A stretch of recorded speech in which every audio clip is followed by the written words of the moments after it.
Get ready for an inspiring episode of Spotlight Grenada featuring Jovana Hoschtialek, a dedicated champion for climate action. As a leader in the 195 in 365 youth-led global environmental initiative, Jovana is the forefront of driving change and raising awareness about vital climate issues. After attending COP27 in 2022, the pivotal conference of the parties under the United Nations Framework Convention on Climate Change, she's more determined than ever to make a difference. This is her compelling story and powerful call to action. This is Spotlight Grenada.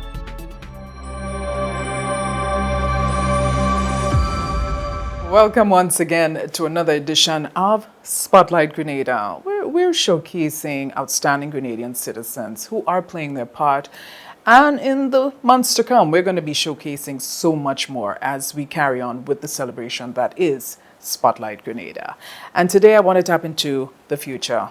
And this young lady, even though I call her the future, she even has bigger plans for the future after her. I'm speaking about Ms. Jovana Hoschtialek. She's here with me to discuss and to chat about an exciting initiative that she is part of. It's called the 195 in 365. It's all about climate change and, dealing with all the effects of climate change and how she's playing her part to make sure that the generation to come after her is not in a bad position when it deals with our earth. How are you? Welcome. I'm doing good. It's an honor to be here. Oh, and I'm so happy that you're here, and I'm so happy that you accepted our invitation to be here. And I thought it was so important because you're 18 and you're a school teacher, and your other title, which I think is really cool, is a climate warrior. I really like that. So we're going to chat all about your initiative. And by the way, I love your shirt. I should have worn my earrings today, but next time. So I know you have a lot on your plate for such a, should I say a young person. Thinking about climate change and thinking about our beautiful Tri-Island state, what is a spot in Grenada that really stands out to you with its beauty and everything, and why do you want to see that preserved? My favorite spot in Grenada is already a marine protected area. It's the Underwater Sculpture Park. I'm a certified diver, and so I've gone there a number of times, and each time I go, it's just magnificent. It's calm, it's beautiful, it's so full of life and fishes and corals, and it's just jaw-dropping. Yeah. Every time you go, it feels like the first time. Well, I have a confession. I've never been. I probably need to go. And yeah, I'm one of those people that just like to go to the beach and swim, but to get fully submerged is a whole different ball game, but I'm going to work on it. I can tell just from answering that first question that you are passionate about the environment and nature in general. Mm-hmm. What inspired you? Because you had quite a few major events pop up here and there that you've participated in that we're going to talk about soon. But why this initiative? My inspiration has changed over the years. It started when I was in grade 6, I believe. I'd become the environmental prefect. Mm-hmm. And it started off with simple recycling, compost bins, a little grow what you eat what you grow what you eat. And it started like that, and then it expanded into the Jeff River project at the school, and then into beach cleanups and underwater beach cleanups and reaching out to other people, and it just kept expanding into wanting a sustainable world for my generation and future generations, because we're blessed here on this tiny island. It's beautiful, and we need to preserve that.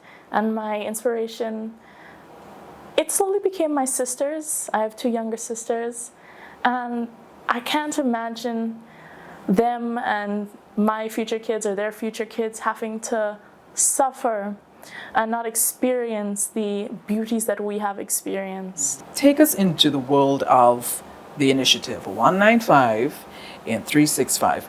Firstly, I want you to share with our viewers the objective, the sole purpose of it, and then take me into the next phase. What happened, and how you hope to see everything just flourish. Yeah. Yeah. So The 195 in 365 is a global youth initiative to ask the world to make a change. We will be traveling to 195 countries within a year, traveling with all these representatives from every part of the world to bring education, awareness, and mobilization to climate change. Because, as you see, you just said, the elephant in the room is not being addressed. And we need to bring this forward to the world. It's like when I was at COP. I went there for 2 weeks. It's a 2-week discussion on climate change, but then it's forgotten.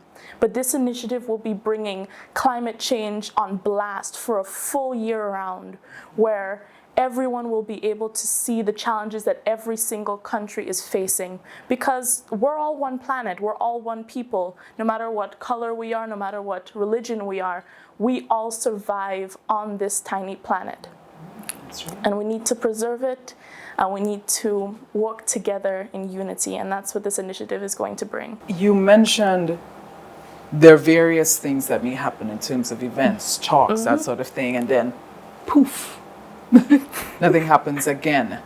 How it's going to be a really big task for you to ensure that the conversation does continue, to ensure that action plans are completed. Do you understand what I'm saying? Yeah. What are you going to put in place? With this initiative, what we plan to do is we're going to be one giant convoy where we have multiple sleeper buses. You know these rock star buses that fit 12 people? Yes. We're going to have about 20 of those, plus electric trucks and trailers and different RVs, where the representatives from all the regions of the world will be in these vehicles where it will be branded with the 17 different SDGs.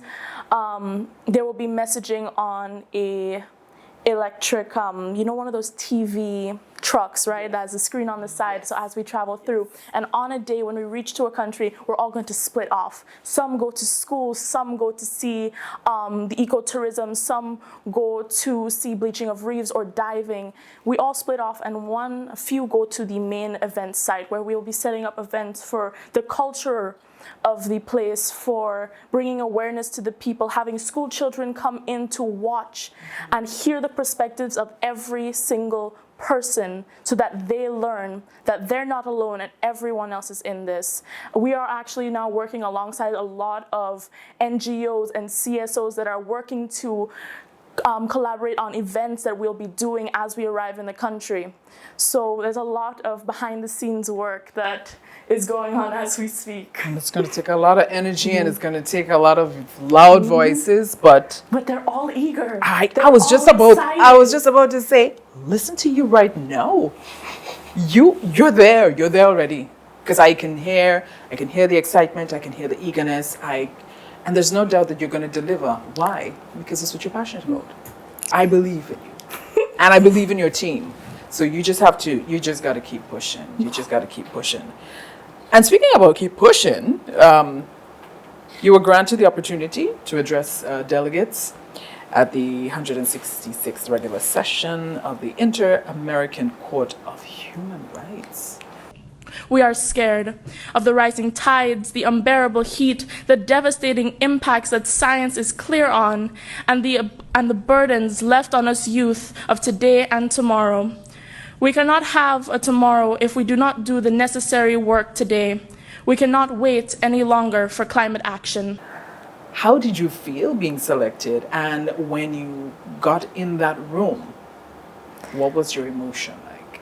I was honored, truly honored, when I was given the opportunity, because I was one of the few youth that was speaking on behalf of the Caribbean about what these small island states are experiencing with climate change. I was actually the youngest person in the room.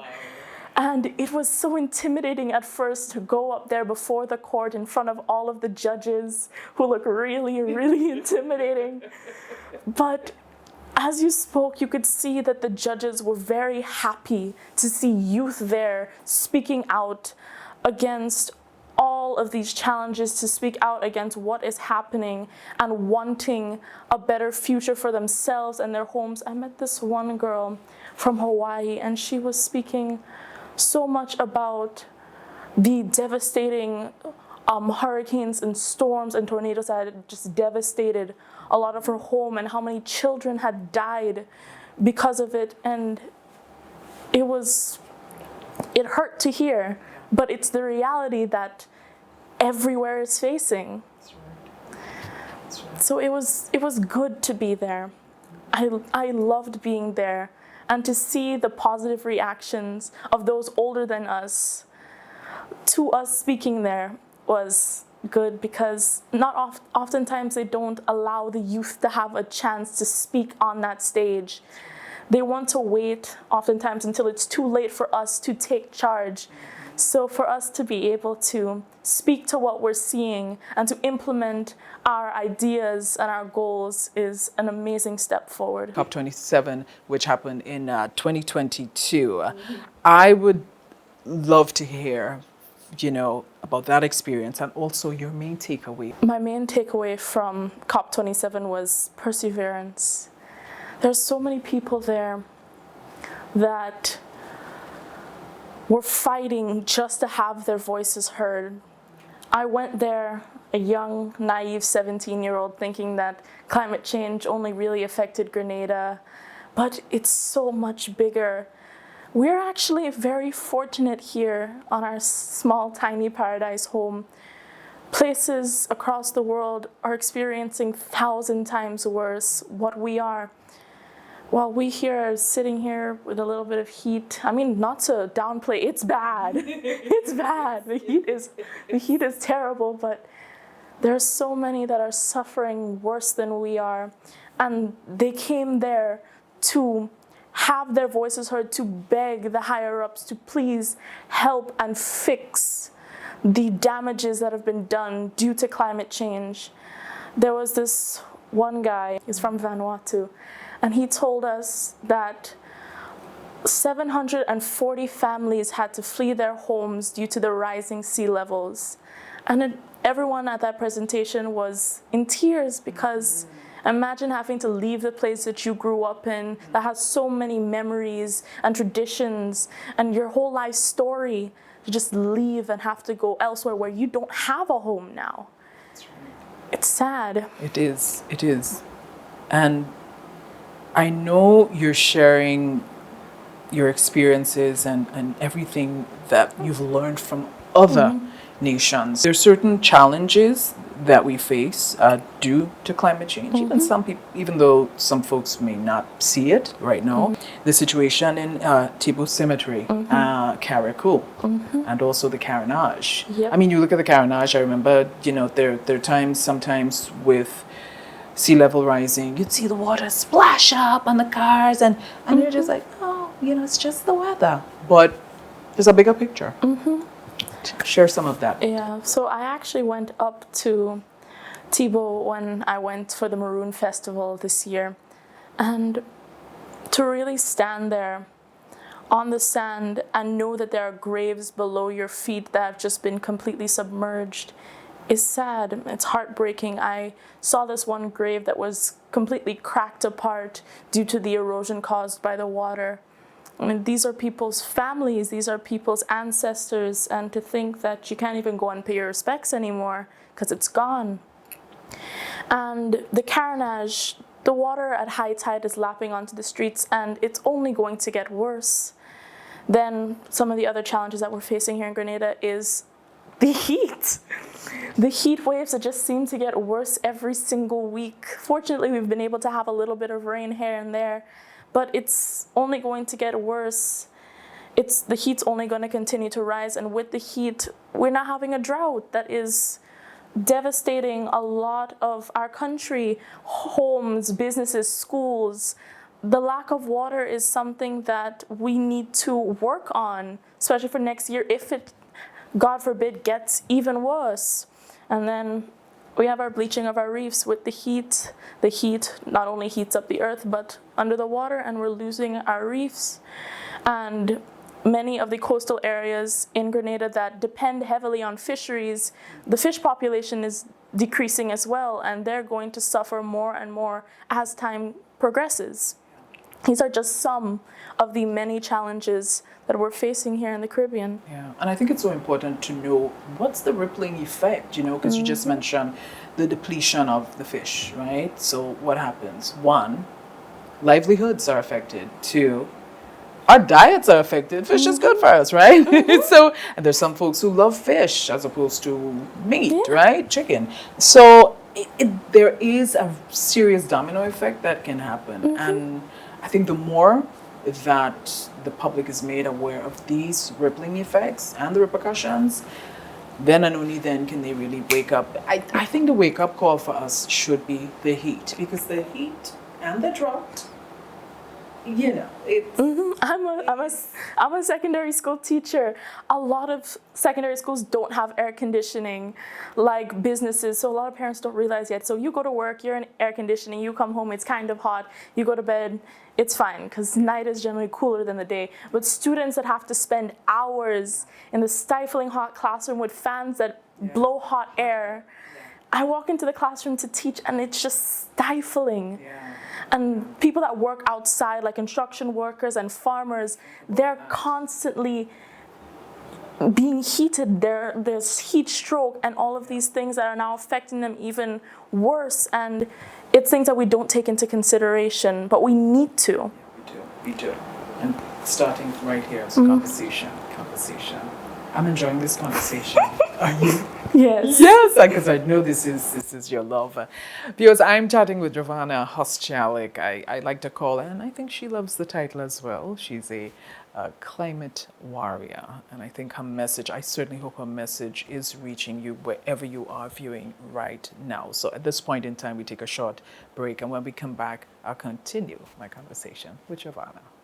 Hello everyone, this is Kurt Knight and you're watching Lexan Digital Media. Welcome back. Continuing my conversation with my guest for today, Jovana Hoschtialek, the climate warrior. Yes. And we really need to let each and every one of you that's watching the program right now how important this is, how much of an issue it is, and it is real, and that we can actually play our part even at this stage. Tell me a little bit about your support system. Who is supporting you on this initiative? Our support system is the youth mainly, because they're the ones that are most eager to have this work. Every time we speak with the youth from the different countries, they take it and they run with it so fast. So we're like, okay, let's go. We have our team in Grenada, which consists mainly of our Grenada's best and brightest. We have our doctors, technicians, mechanics. We have the works who are happy and eager to work with the youth as we travel around the world. We are working with governments to get their collaboration so that as we get there, they're also eager to show what they're doing for their country and show their heritage and what they're about. Because, yeah, this is also about climate change, but this also exposes the world to the different variations of cultures, cuisines from around the world. Because we want this to be as unifying as possible. One thing that we could all agree over is food. We all like food. Yes. And our support system, we work with a lot of NGOs and CSOs because they want the best for people. They fight hard and they're often left in the background. We need to put a lot more support for them for as much as they support us. And I like the direction that this is going, and I want it to keep going this way. Sometimes the youth gets turned down. Yeah, and you agree? I'm sure you probably ran into roadblocks or red tape, so it is important for the support. In terms of immediate and long-term solutions to mitigate the impacts on small island nations, I mean, globally, yes, but what can we do? Mitigation is something easier said than done, because to mitigate against one small challenge ends up opening up another challenge. For example, we could always build a sea wall in the Carnash, but then we'd have to spend money to buy high-end pumps when rain comes and it floods the carnage. And a challenge that a lot of small island nations have is we don't have the money to fund these things. I like what G-Cruise is doing with implementing more water-effective appliances as well as water tanks, because that is what we need actually. We need a lot more water tanks to be able to save up as much water as possible for when the next drought comes, so we're not suffering as much as we are right now. Simple things that normal people can do is just being water conscious. When we wash our hair on a day, don't leave the water on. My dad likes to say, take military showers where you turn on the water, wash yourself, turn it back up, soap up, turn it back on again to then wash off. Because what happens then is when we keep it on too long, we only get water on the flats, while people that live on top of the hill don't get any water at all. I live on top of the hill. Water is hard to come by. These are simple things that normal, ordinary people can do, but businesses have to lead by example. We need to implement more solar panels. We need to implement more, they need to start transferring into energy efficient appliances. And also they need to be water conscious as well, because businesses use up a lot of water for their day-to-day work. And I like what I'm seeing so far with what the government is doing, where they're trying to go into geothermal energy, because we need to move from diesel-generated energy into renewable energy, because diesel is very harmful. It's not doing any good for us. And until we can fully get into the geothermal solar works, because we're in the Caribbean, we have a lot of sun. Sun's always shining in the sky, and we could benefit greatly from this. Because like you said, there's a ripple effect. When we're using less energy, everything else falls into place and becomes easier for normal people to have a sustainable life. So something that's been all over the news, very, very obvious. It happened due to the drought situation and climate change again. How do you feel about the situation with Granite Tang Lake? It's tragic. The lake is something that is beautiful to go and see, to stand on the bridge and stare down at the fish, especially when you get the chance to just throw in little pieces of whatever you have and just see the fish pop up and swim around. It's something that we rely on as well for tourism, and we need to stop putting so much strain on our natural water sources by implementing more mitigation, because what's going to happen when the lake eventually dries up? We don't want to ever see that. It's those hypotheticals that make your heart hurt when you just think about it. We can't control the weather. We're not God. So all we can do is work as a people to take the strain off of our environment and implement more sustainable ways of getting through life. We sometimes tend to think, oh, we're in the Caribbean, things are not that big of a deal for us. We don't need to pay attention to, let's say, example, composting or recycling. Oh, recycling's for the bigger countries. I tend to disagree. How do you feel about that? I feel that recycling and composting is very important. Being able to just separate our trash on a day can make a large impact. We have the Perseverance. They already had to transfer it once due to our excessive waste. What's going to happen when it gets too full? We don't have other dumping grounds. And simple things like recycling, there are so many different initiatives in Grenada, such as solid waste, what they're trying to do, where they're trying to turn plastic into concrete to build things.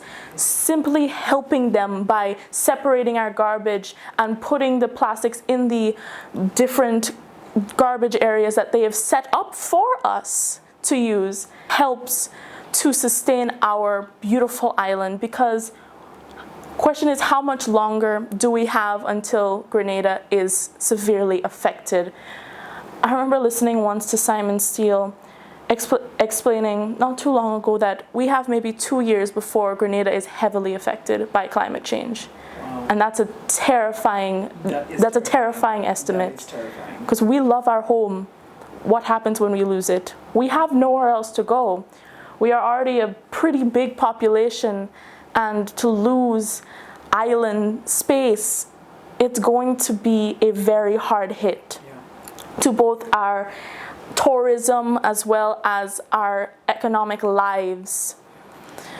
We don't want that. So things like composting and recycling benefits you, it benefits the country, and it benefits those that make a livelihood from these things. We need collaboration to be able to have a sustainable future for ourselves and for future generations to come. Yeah, well said, young lady. Well said. Wow. What is next for you and your movement? We are furthering our global coalition with our different partnerships and our different youths that we have out there in all of the regions of the world. We are working towards corporate funding and sponsorship and partnerships. We are furthering our activities and our collaboration with the different NGOs and CSOs for our activities, and we just keep pushing because what we want is a change. That is what we demand as a people. That's what we need to demand, because if we don't do the work now, there won't be a tomorrow for people to look forward to. Somebody quoted this, I can't remember exactly who, but the most dangerous thing to our planet is people believing that someone else is going to save it. That is very, very deep. That is very deep. I love asking some of these fun questions sometimes, because you're a climate activist and all of that. If you had the opportunity to sit with someone in a room to, plea your case, anyone, who would it be and why? Most people would say maybe the governments or people that are in high authority, but honestly, for me, it's the youth. If I could sit down with a youth or youths, I would plead this case because we are the ones that are the future. We're the next ones that are going to be in policy making in the government. We're the next lawyers, doctors. We're the future of today, tomorrow, and going forth. So to get that messaging across to them, I would think is most important, because to the youth, they can't allow for their voices to be silenced. A lot of people don't like to listen to the truth because it hurts, but never back down, because with enough pushing and with enough work and determination, anything is possible. And to believe in their truth, believe that there is hope for a future, and believe that yes, we can have a today, a tomorrow, and a forever. Wow. We need to call a symposium. We need to have a symposium with you, young lady. You're awesome. Thank you so very much. Thank you. Mine. I'm completely honored to be Oh, here. and we're very honored to have you here as well. Thank you so much, and all the best with your future endeavors. Anytime you need to share any more information, we're right here. Okay. All right? Thank you. You're welcome. You're welcome. Folks, that's a wrap on this episode. Thank you so much for tuning in, and certainly hope this conversation would have shed some light on an already known situation that is ongoing. It's climate change, and we can do our part. We can play our part, but it has to start with you. Again, thank you to all our viewers online and also via Flow One. Thank you so much for your support. Don't forget to follow the pages, Facebook and our YouTube channel. Subscribe today. Until next time, take care of you, take care of our planet. All the best. Bye-bye. Oh, island in the sun, look at how we've grown, how far.